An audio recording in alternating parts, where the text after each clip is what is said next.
চোখ রাঙাচ্ছে করোনার নতুন ভ্যারিয়েন্ট JN1 বা FLIRT, যা আগের চেয়ে কিছুটা আলাদা।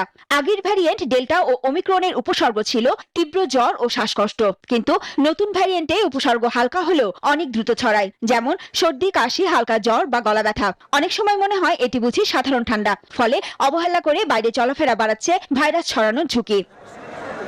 স্বাস্থ্য অধিদপ্তরের তথ্য বলছে, চলতি বছর জানুয়ারি থেকে মে মাস পর্যন্ত করোনা আক্রান্ত হয়েছেন 158 জন, আর জুন মাসে এ পর্যন্ত আক্রান্ত হয়েছেন 54 জন। সংক্রমণ রোধে এরই মধ্যে বেশ কিছু পদক্ষেপ নেওয়া হয়েছে। আন্তর্জাতিক ভ্রমণকারীদের মাধ্যমে সংক্রমণের বিস্তার প্রতিরোধে 11 দফা নির্দেশনা দিয়েছে স্বাস্থ্য অধিদপ্তর। বুধবার রাজধানীর মহাখালীতে স্বাস্থ্য অধিদপ্তরের ব্রিফিংয়ে হেলথের পরিচালক জানান, সংক্রমণ বাড়লেও ভয় পাওয়ার কোনো কারণ নেই। এইটা কিন্তু ভ্যারিয়েন্ট ছিল, এখন সাব ভ্যারিয়েন্ট হয়েছে।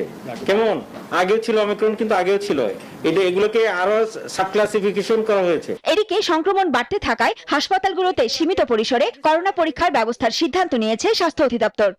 ধরনের ভাইরাসের সংক্রমণ নিয়ে জনমনেও তৈরি হচ্ছে আতঙ্ক। ঈদের ছুটিতে থাকা ফাঁকা ঢাকায় করোনা এই সংক্রমণ বাড়াচ্ছে উদ্বেগ।